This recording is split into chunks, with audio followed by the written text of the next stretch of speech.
یہ ایک سرائکی کا شعر ہے، سبحان اللہ۔ حضرت خواجہ غلام فرید کوٹ مٹھن شریف والوں کا۔ سبحان اللہ۔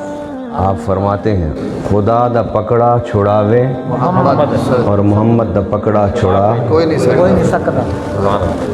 اب یار لوگ کہتے ہیں کہ یہ اللہ کی شان آپ نے کم کر دی اور حضور کو بڑھا دیا۔ اللہ اکبر۔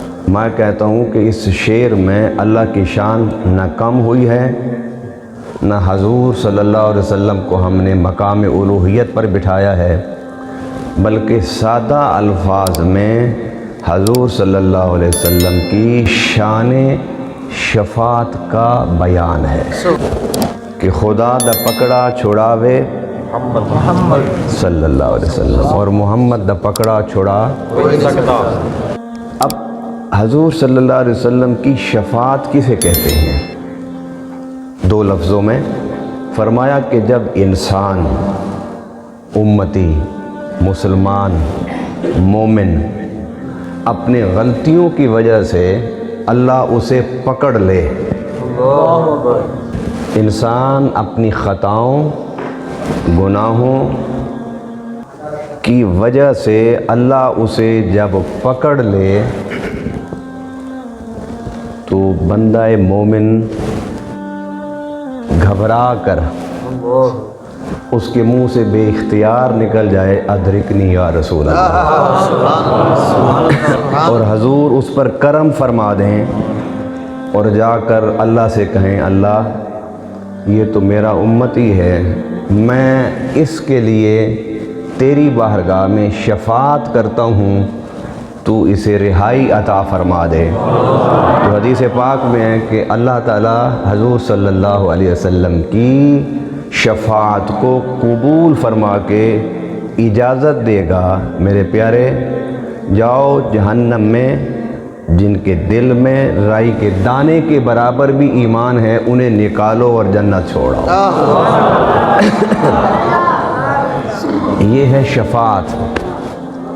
اس لیے عشق والوں نے کہا کہ خدا دا پکڑا چھوڑاوے اور محمد دا پکڑا۔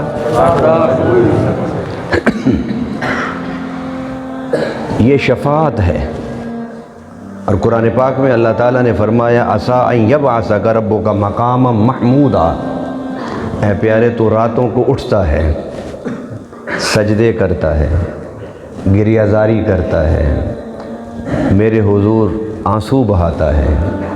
یہ راتوں کا اٹھنا، گریہ زاری کرنا اور میری محبت و عشق میں رونا، اس کا نتیجہ ہم قیامت کے دن تجھے یہ عطا فرمائیں گے کہ تجھے مقام محمود پر جلوہ گر فرما دے۔ سبحان اللہ۔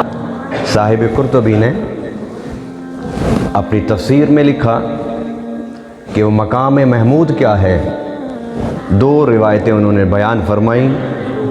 پہلی روایت یہ کہ مقام محمود رب کے عرش کے دائیں طرف ایک کرسی ہوگی، حضور صلی اللہ علیہ وسلم کو اللہ تعالیٰ اپنی دائیں طرف اس کرسی پر بٹھائے گا، اس کرسی پر بیٹھنا مقام محمود پر بیٹھنا ہوگا۔ اور علامہ قرطبی نے دوسرا قول حدیث سے لکھا کہ مقام محمود کیا ہے کہ خدا کے عرش پر، ذرا سنیے عشق والو، اپنے دل کو تھام کے سنو اور اپنی قسمت پر رشک کر کے سنو کہ رب نے کتنا عظمتوں والا پیغمبر ہمیں دیا ہے۔ خدا کے عرش پر پہلے خدا خود بیٹھے گا، پھر اپنے حبیب سے کہے گا آ میرے پیارے میرے دائیں طرف میرے ساتھ میرے عرش پر بیٹھ جا۔